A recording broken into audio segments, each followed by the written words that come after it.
오래전 지중해를 둘러싸고 한때 거대한 기독교 제국이 펼쳐져 있었다. 바로 비잔틴 제국으로 지금의 이스탄불의 그 수도가 자리 잡고 있었다.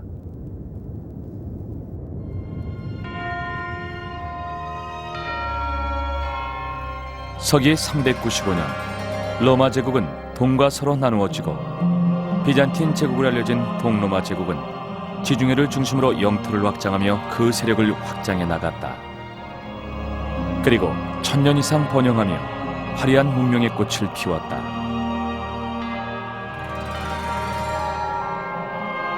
그리고 기독교가 그 중심에 있었다.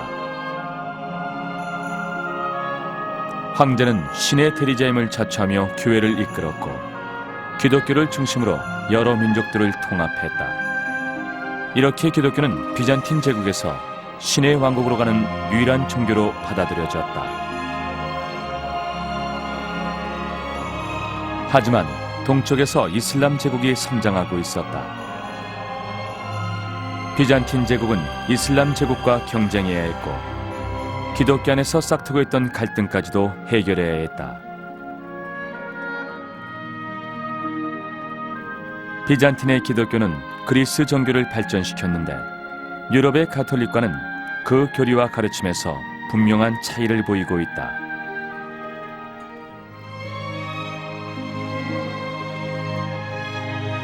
하지만 종교적 차이를 이유로 탄압을 하는 일은 거의 없었다.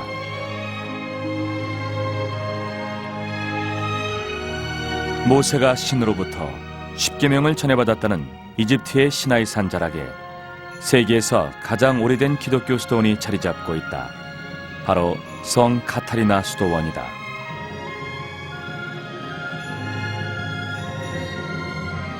이곳 수도사들은 비잔틴 제국 때부터의 전통을 이어가고 있다.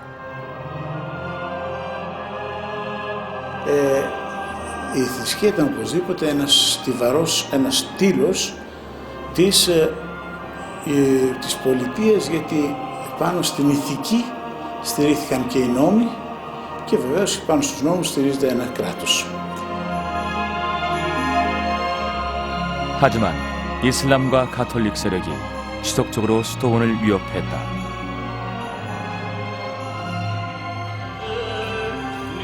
하지만 수도원은 1000년 이상 번영했던 비잔틴 제국의 보호 속에서 오랫동안 그 명맥을 이어갈 수 있었다. 그런데 어떻게 비잔틴 제국은 그렇게 오랫동안 번영할 수 있었을까? 그럼 그 해답을 찾아 기독교를 꽃피웠던 비잔틴 제국 속으로 들어가 보자.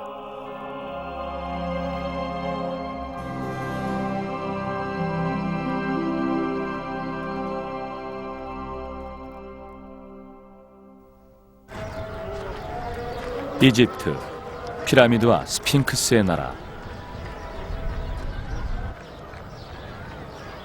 고대 문명이 몰락하고 이집트는 많은 변화를 경험하게 된다.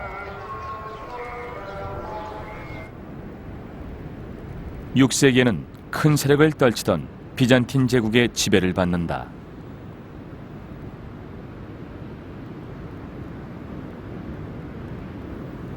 지중해와 홍해를 이어주는 이곳 수에즈 운하는 늘 많은 선박들로 붐빈다. 유럽과 아랍을 연결하는 교통의 요충지다. 수로의 동쪽편으로 시나이 반도가 자리 잡고 있다.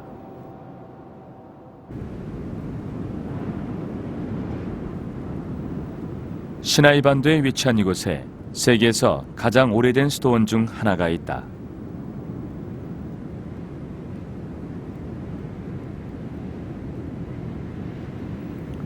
수도원은 동쪽 산자락에 자리 잡고 있는데 바로 성 카타리나 수도원이다.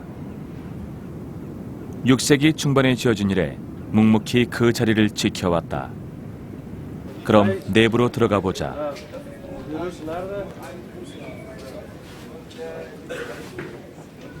철문 안쪽으로 아기 예수를 안고 있는 성모 마리아의 성화가 그려져 있다.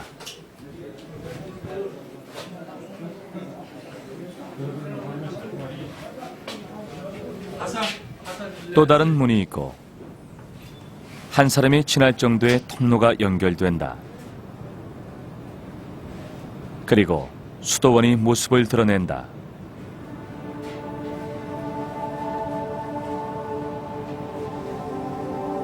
조용하고 경건한 분위기가 전해져 온다. 오른편에 서 있는 이 건물은 아주 후기에 세워졌다. 수도원은 오랜 세월에 걸쳐 그 모습이 조금씩 변해왔다.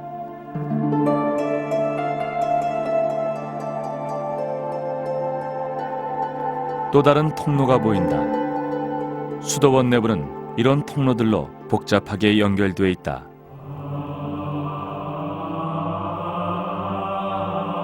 바실리카라고 불리는 예배당 입구의 문은 6세기 비잔틴 시대에 지어졌는데 아직도 이렇게 그 자리를 지키고 있다. 레바논 삼나무를 깎아 만든 것이다. 수없이 많은 촛대와 향로가 천장에 매달려 있다.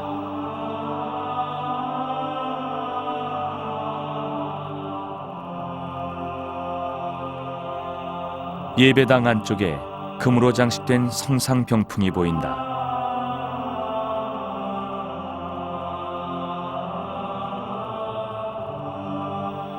반대쪽에 자리 잡은 성소에는 신부들만 들어갈 수 있다.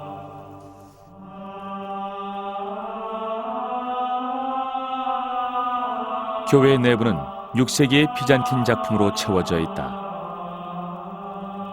그리스도의 거룩한 변모는 예수가 제자들과 산에 올라 빛으로 세례를 받던 모습을 담고 있다.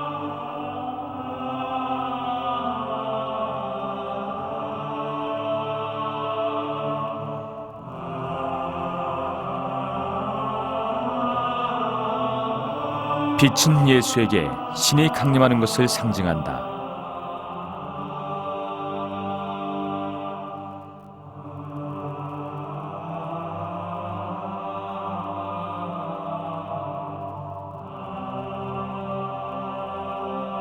구약 성서 속 선지자 모세가 나타나 예수에게 말씀을 전하고 있다.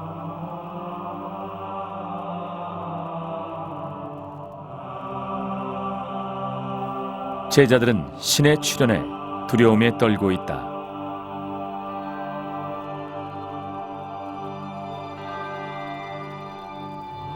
이 모자이크는 비잔틴 제국의 수도였던 콘스탄티노플에서 활동했던 예술가의 작품으로 추정된다.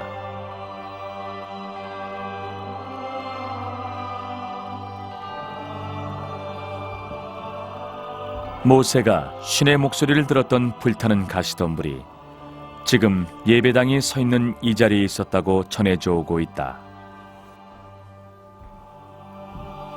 Βρισκόμαστε ακριβώς στο σημείο όπου ο Μωυσής είδε την γεωμένη και μη καταγεωμένη βάτο και άκουσε το Θεό που του είπε «Μωυσή, ο τόπος ενώ έστικας γη αγίαστη, είναι Άγιος ο τόπος, λύσε το υπόδημα των ποδός». Γι' αυτό και εμείς όταν μπαίνουμε εδώ μιμούμεθα τον Μωυσή και μπαίνουμε ανυπόδητοι. Βγάζουμε τα υποδήματά μας έξω, μπαίνουμε εδώ. Ακριβώς εδώ κάτω από την Αγία Τράπεζα είναι το αρχικό σημείο της Αγίας Βάτος. Και η Αγία Ελένη τον 4ο αιώνα μετά Χριστό έκτισε το παρεκκλήσιο αυτό και η Αγία Τράπεζα αυτή είναι καθιερωμένη στις ρίζες της Βάτου. Αλλά το φυτό δεν μπορούσε να ζήσει μέσα εδώ και όταν κτίστηκε το παρεκκλήσιο με καταβολάδα έβγαλαν έξω το φυτό, είναι έξω η Βάτος. Το φυτό μπορεί να δείτε έξω. Αργότερα ο Ιουστινιανός τον 6ο αιώνα έκτισε το μοναστήρι, το ναό, το κεντρικό που είμαστε προηγουμένως στη Βασιλική και περιέλαβε και το παρεκκλήσιο αυτό, αποτελεί ένα κτίσμα ενιαίο. 수도원 아래로 흐르는 지하수 덕분에 사막에서의 생활이 조금은 편하다. 이 우물은 비잔틴 시대에 지어졌는데 수도사들은 신의 은총이라고 여기고 있다.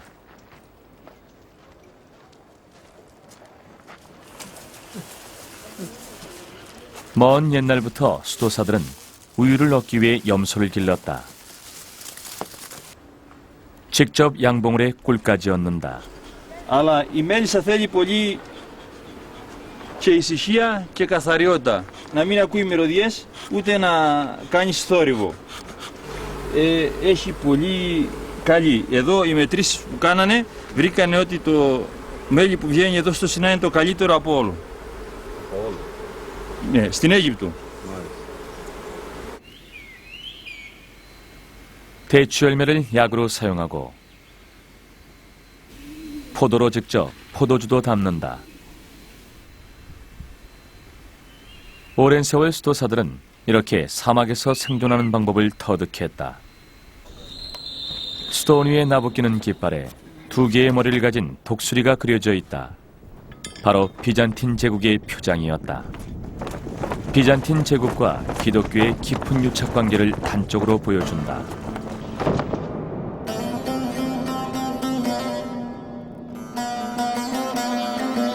사실 기독교를 논하지 않고 비잔틴 제국을 말하기는 어렵다. 서기 395년 로마 제국은 동과 서로 분할된다. 하지만 서로마 제국은 이민족의 침략으로 멸망의 길을 걸었다.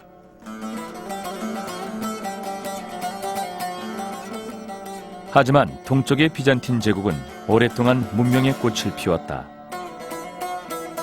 그리고 서유럽의 가톨릭과는 조금 다른 그리스 정교를 발전시키게 된다.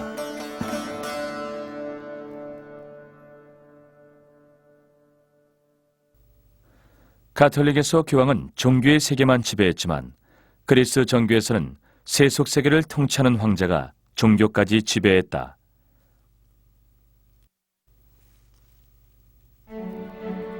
비잔틴 제국의 황제는 신의 대리자로 숭배받았고 교회의 수장인 총대주교를 임명하는 권한까지 가지고 있었다.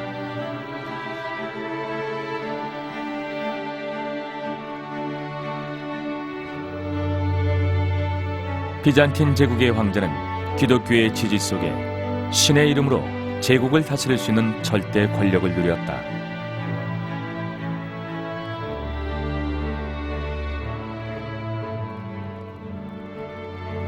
하기야 소피아는 당시 비잔틴 제국의 힘을 보여주기 위해 수도인 콘스탄티노플에 건립했던 성당이다.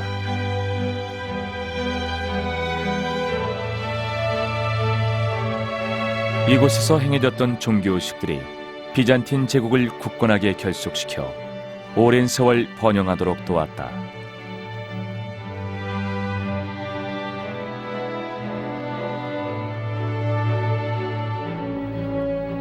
비잔틴 제국은 신의 왕국이 바로 이 땅에 구현돼야 한다고 깨달았던 유일한 제국이었다. 그리고 신의 가르침을 통해 모든 민족을 통합할 수 있다고 믿었다.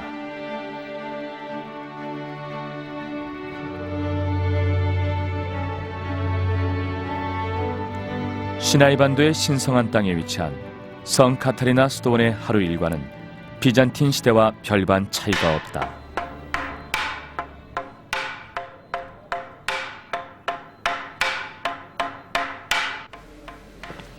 새벽 4시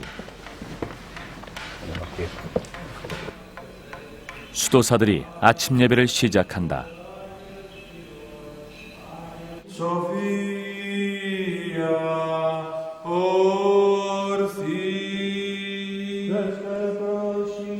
비잔틴 시대 이후로 하루도 빼먹지 않고 해왔던 의식이다. 가장 중요한 성찬식 중 하나다.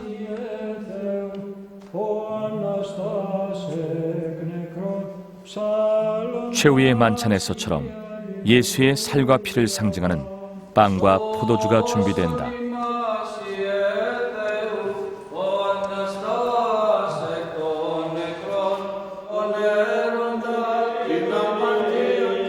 해가 산 뒤쪽에서 모습을 드러낼 때까지 3시간에 걸친 미사는 계속 경건하게 진행된다.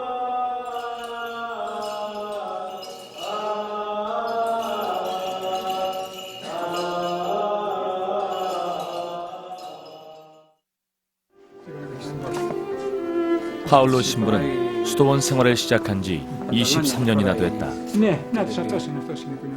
이렇게 세상과 단절된 곳에서 수도원의 전통을 이어가고 있다. Εντάξει.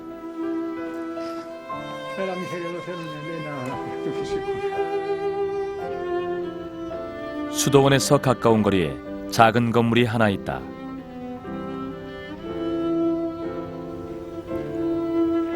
파울로 신부가 예비 수도사를 안내한다.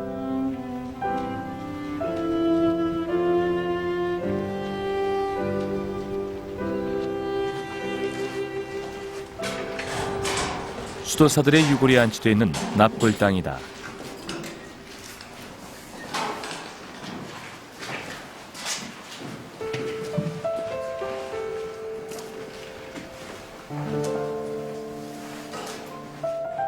수도사들의 유골이 비잔틴 시대부터 지금까지 1500여 년이란 긴 세월을 뒤로한 채 저렇게 쌓여 있다.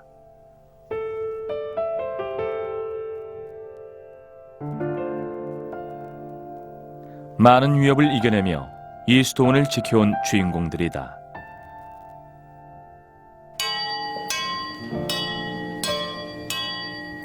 미사가 시작될 무렵 수도원 여기저기서 특이한 모습이 발견된다.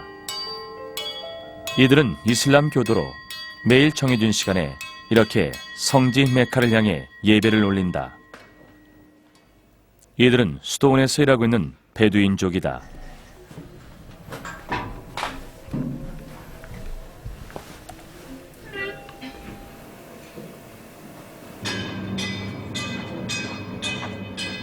매주 금요일이면 모두 모여서 하는 일이 있다.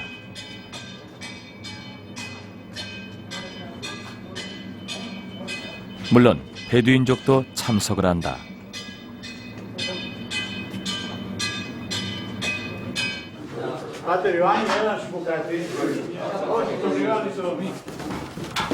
바로 빵을 만드는 일이다. 수도사와 베두인족이 나란히 서서 작업을 한다. 수도원에는 모두 10명의 베두인족이 있는데 먼 옛날부터 베두인족이 수도원의 안전과 잡물을 돌보는 일을 했다고 한다. 수도사들과 반죽을 하는 모습이 아주 익숙해 보인다.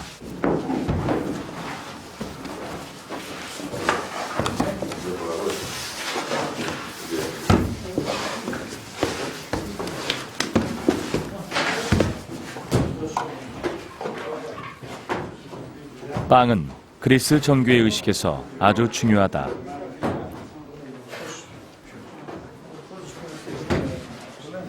파울로 신부가 빵에 문양을 찍는다.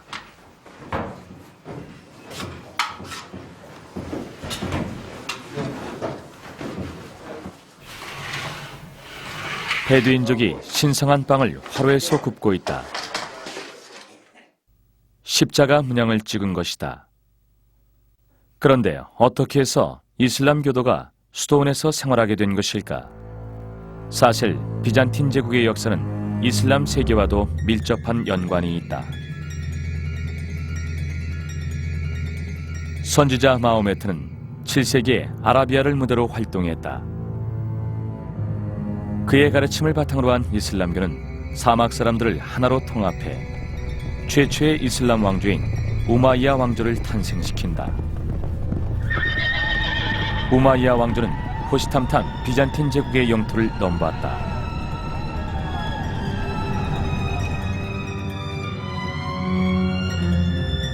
결국 이슬람 군대가 바다를 건너 콘스탄티노플에서 멀리 떨어진 지역부터 침략하기 시작한다. 674년 1000여 척의 이슬람 선단이 콘스탄티노플을 포위하면서 5년에 걸친 전쟁이 계속된다.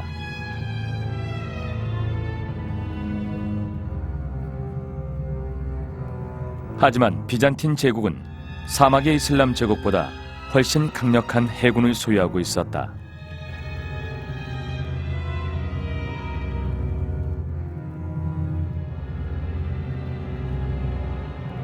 (9세기) 비잔틴의 역사가인 테오파네스는 당시 전투에 대해 상세히 기록했다.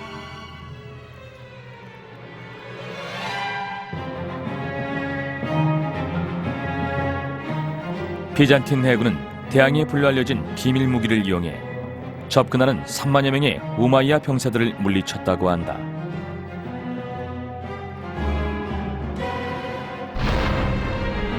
이 무기는 그리스의 불로 더 유명한데 공기에 노출되면 점화되는 액체 물질이었다. 물을 끼얹게 되면 불길이 더욱 강력해졌다고 한다. 황, 석회, 기름을 혼합해 만들었는데 정확한 제조법은 베일에 가려져 있다.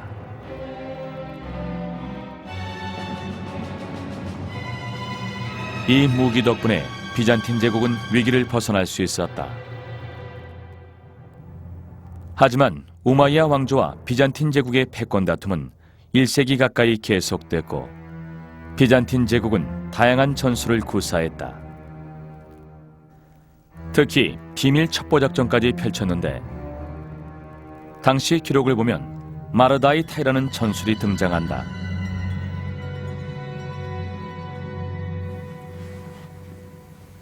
그런데 정확히 어떤 뜻일까?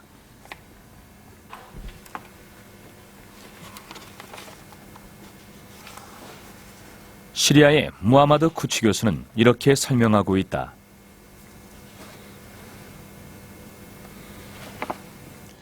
بقوات غير نظامية من بعض القبائل أو الطوائف التي كانت موالية لهم في مناطق الحدود فقاموا بتشكيل فرق على شكل ميليشيات أو جنود مرتزقة يضربون الضربات الخفيفة ويغادرون ويحدثون الإزعاجات من تخريب المباني أو مهاجمة القلاع أو سلب بعض الأموال بحيث يشكلون عملية من عدم الاستقرار السياسي تزعج النظام المستقر الذي كان موجودا في دمشق أيام الوليد بن عبد الملك. وطبعا الدولة البيزنطية كدولة تريد البقاء والاستمرار ودولة عمرها أكثر من 1000 سنة كانت تستطيع أن تتقن هذه الأساليب وأن تستفيد من جيوب القبائل والطوائف الموالية لها في المنطقة. وفي فترة من الفترات أطلق على هذه الميليشيات تسمية المردة وهم تشكيلة كبيرة من بعض القبائل والطوائف التي كانت منتشرة في تلك المرحلة. 비잔틴 제국을 공격했던 함들은 다마스쿠스에서 출발해 콘스탄티노플까지 항해를 했다.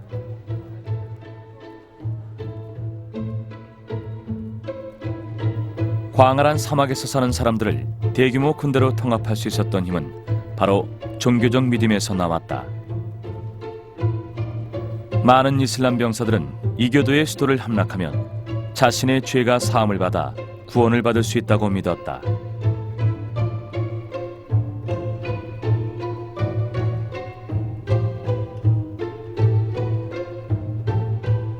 이 문으로 들어서면 우마이야 모스크가 있다.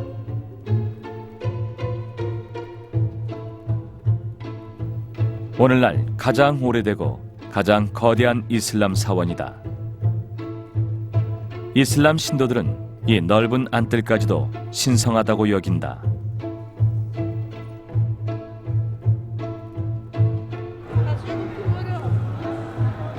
우마이야의 칼리프였던 알와리드 1세의 지시로 건축된 이 모스크는 비잔틴 군대의 공격에도 살아남았다. 알와리드는 종교 외의 분야에도 관심이 많았다고 한다.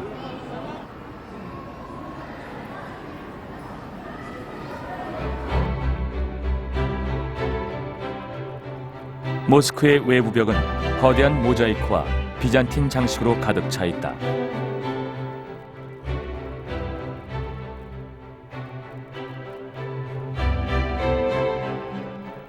알와리드는 비잔틴 제국과의 치열한 대결 속에서도 그 문화를 수용하는 정책을 펼쳤다.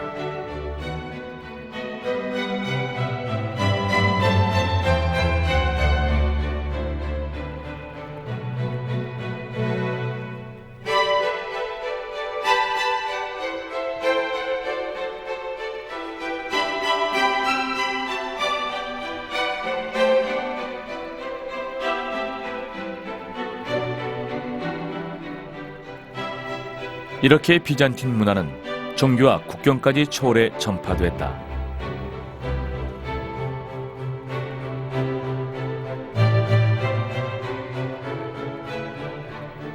비잔틴 제국은 화려한 문화를 꽃피웠고 이슬람 왕조는 강력한 군대를 가지고 있었다. 결국 두 제국은 하나의 타협점을 찾게 된다. 지나친 전쟁으로 몰락의 길을 걷는 대신 활발한 외교 관계를 갖기 시작한 것이다. 스키리치 연대기를 보면 이슬람 사절단이 죄수 교환을 위해 콘스탄티노플을 방문하는 사파가 등장한다. 비잔틴 대표단은 그들을 하기야 소피아로 초대해 수준 높은 문화를 직접 목격하도록 했다. 이슬람의 이방인들에게 비잔틴 문화는 너무나 매혹적이었다.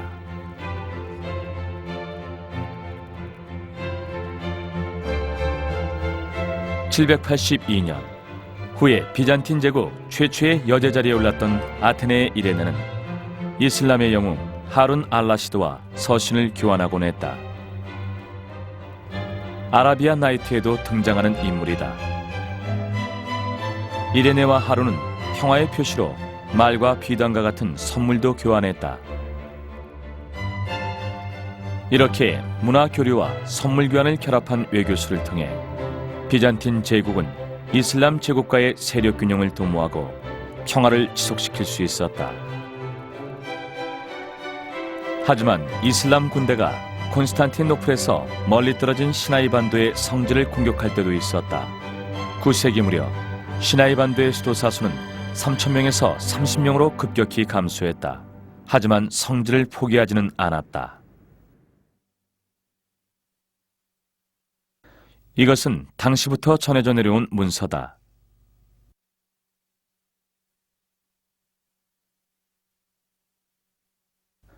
이슬람의 창시자 마호메트가 보낸 칙서로 추정되는데 그가 수도원에서 받았던 환대에 대한 감사의 표시로 전한 것이라고 한다.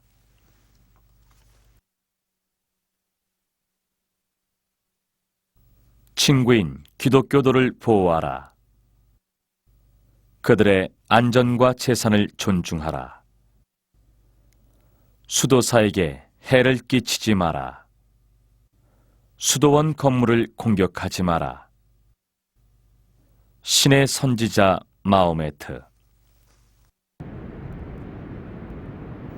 하지만 수도원에는 또 다른 생존 비법이 숨겨져 있다.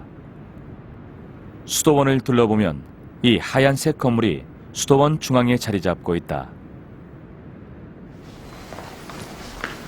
실내로 들어서는 순간 뜻밖의 모습을 마주하게 된다.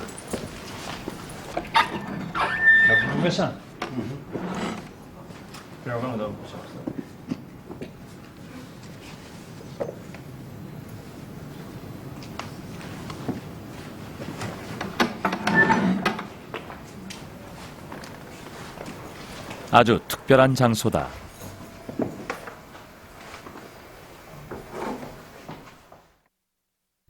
알라씨는 위대하다. 수도원에 자리 잡은 모스크다. 이 수도원이 이슬람에 대해 적대감이 없다는 증거인 동시에 수도원을 보호할 수 있었던 무기가 된 곳이다.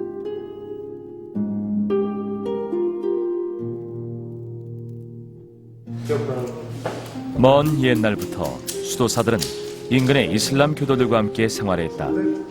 식사 시간에도 양문화가 공존하는 모습을 발견할 수 있다. 수도사들이 식당으로 모여든다. 음식은 베두인족이 준비한 것이다.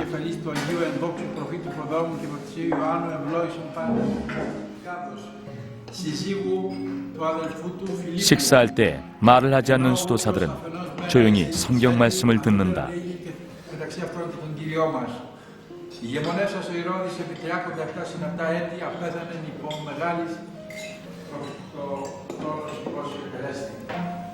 베두인족도 수도사들과 함께 식사를 한다. 오늘날 시나이 반도의 주민들 대부분은 이슬람 교도다.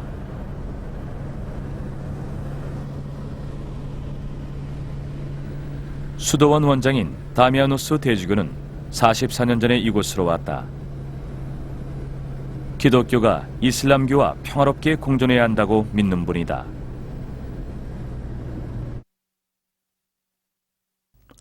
하지만 오랜 세월 전쟁과 평화의 시기가 계속 반복됐다. 비잔틴 제국은 자체적인 종교 갈등을 경험하기도 했다.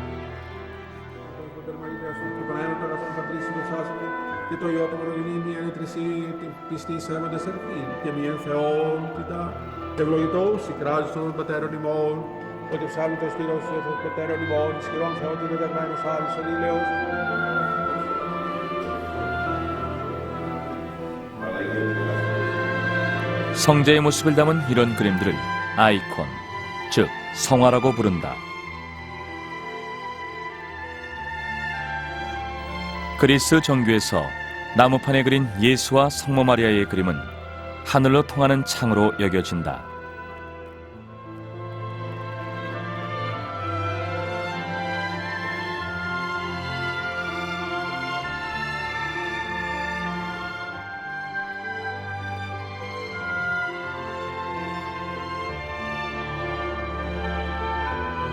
세계에서 가장 오래된 성화가 이곳 성 카타리나 수도원에 있다.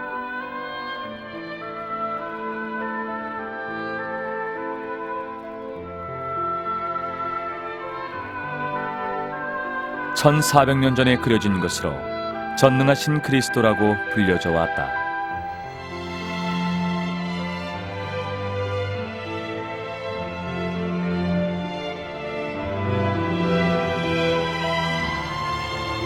특별한 밀랍을 사용해 제작했는데 6세기부터 사용된 기법이다.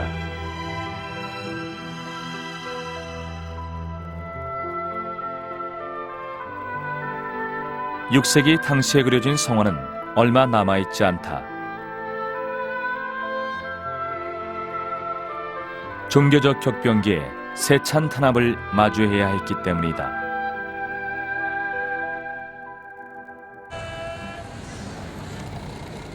그럼 그리스의 수도인 아테네에서 그 역사를 되돌아보자. 그리스 정교가 국교로 지정된 이후 당시의 비잔틴 유산이 오늘날까지 전해져 오고 있다.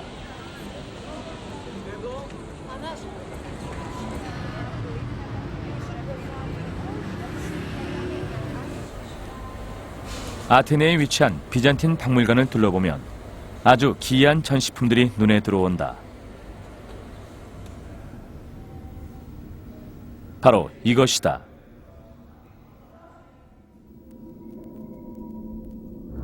가까이에서 보면 얼굴들이 심하게 손상돼 있다. 이슬람교도와 관련이 있는 것으로 추정된다.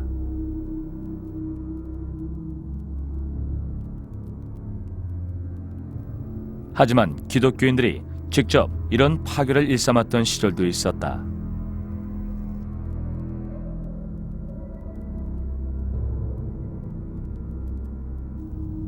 (8세기) 비잔틴의 황제가 모든 기독교 성제의 모습을 파괴하라는 명령을 내리면서 성화도 탄압을 받았다.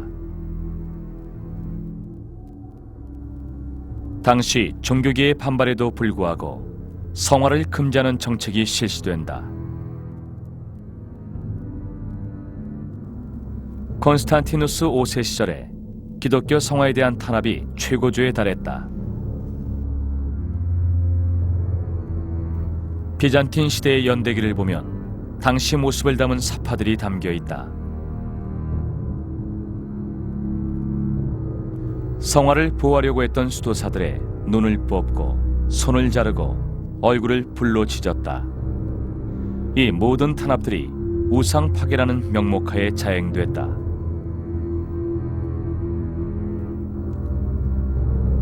그런데 왜 황실에서 그런 파괴 활동을 결정했을까? 당시의 정책은 십계명과 관계가 있다.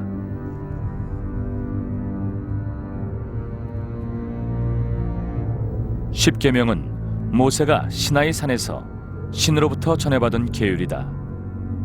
그리고 그 중에 우상을 섬기지 말라는 계율이 들어있다.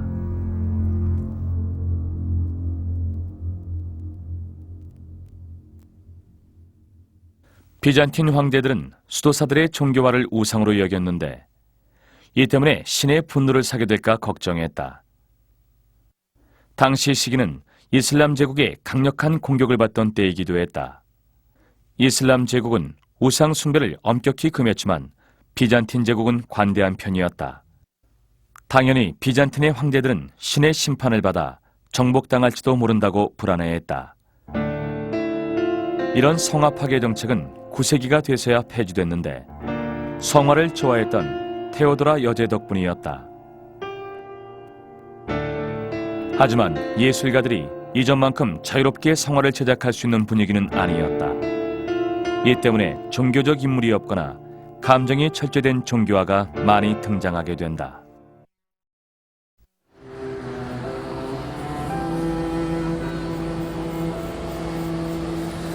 터키 이스탄불.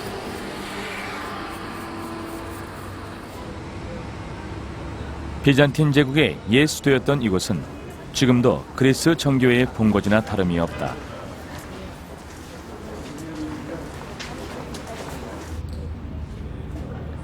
바로 콘스탄티노플 세계 총대주교가 있기 때문이다.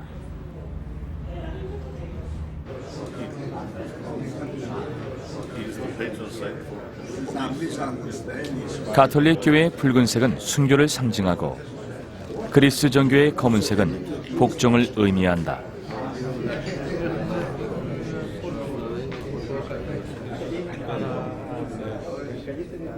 지금은 우호적인 만남을 가지고 있지만 오랫동안 두 공동체는 적대적이었다.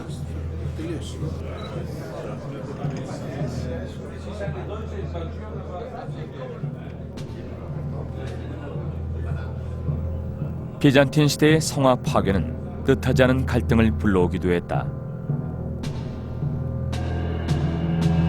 가톨릭 교회는 비잔틴 제국이 부과하는 세금에 반대했는데 비잔틴 황실이 여전히 기독교를 이끌던 때였다.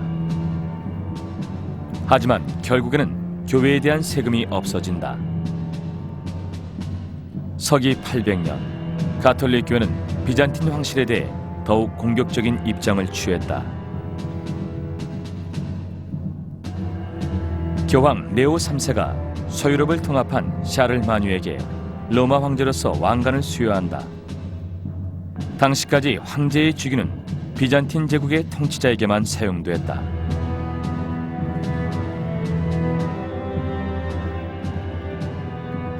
(1095년) 교황 우르바노 2세가 이슬람 제국으로부터 성지 예루살렘을 탈환할 것을 지시한다. 이것이 십자군 원정의 시작이다. 십자군은 시나이 반도에 있는 성 카트리나 수도원을 지나게 된다. 병사들이 이슬람 세력으로부터 수도원을 지켜주겠다는 제안을 했다. 당시 수도원은 이슬람 주민들과 평화로운 관계를 이어가고 있었지만 십자군의 강압적인 제안을 거절하기는 어려웠다. 결국 십자군에게 거처를 제공했는데 그 건물이 아직까지도 남아있다.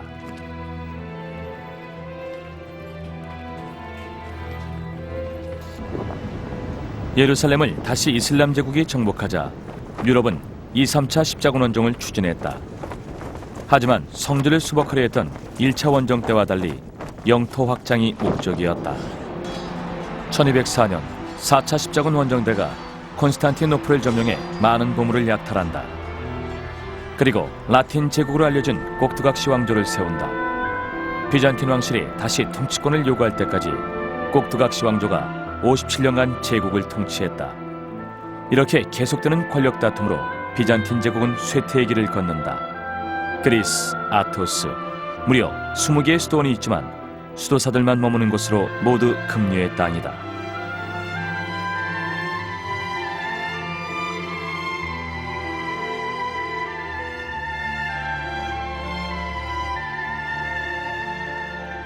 그런데 비잔틴 제국의 깃발을 펄럭이며 아직도 가톨릭 교단을 향해 비판의 목소리를 내는 수도원이 있다.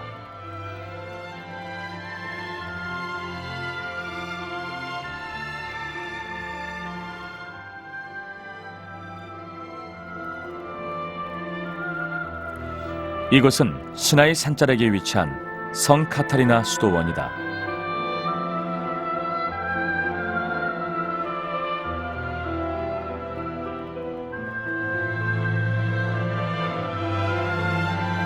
사실 수도원이 지어지기 전부터 이 지역은 신에게 가까이 가려 했던 구도자들의 은둔지였다고 한다.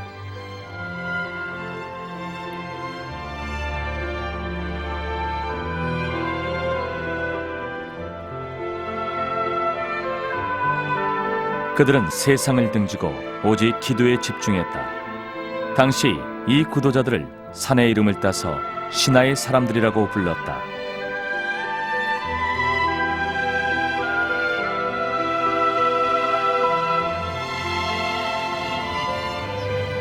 이 은신처는 서기 3세기에 지어졌는데 기독교인들이 로마 제국의 박해를 받던 시절이었다. 노 수도사가 하늘을 응시하고 있다.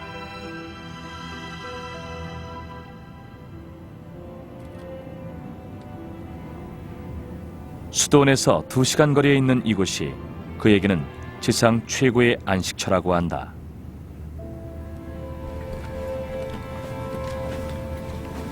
전기도 들어오지 않고 고물 라디오조차 없다. 오직 고독과 싸우며 신의 말씀에 귀를 기울인다.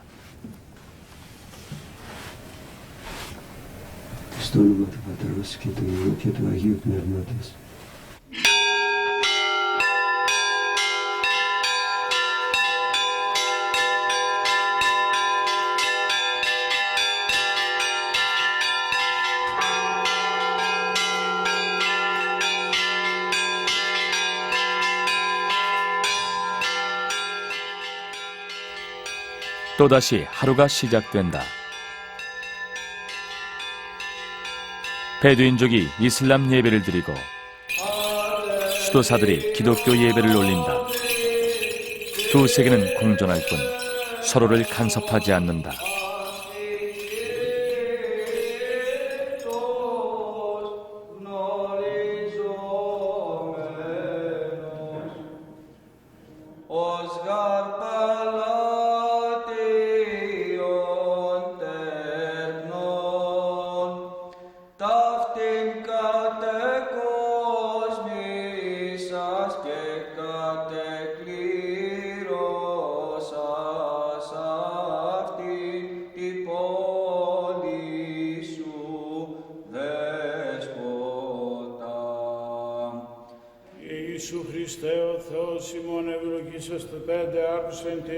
이 빵은 수도원에서 만든 것으로 수도사와 베두인족이 함께 모여 빚고 구웠다.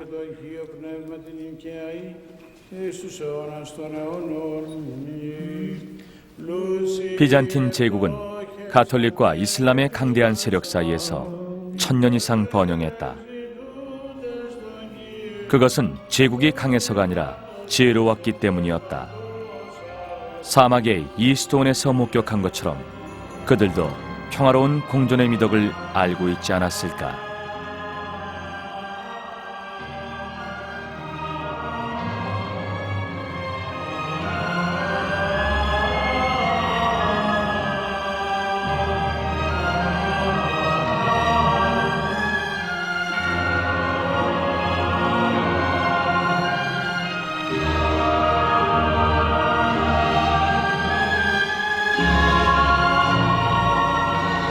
다음 마지막 시간에는 비잔틴 제국의 몰락과 그들이 우리에게 전하고 있는 문화유산들을 돌아볼 것이다.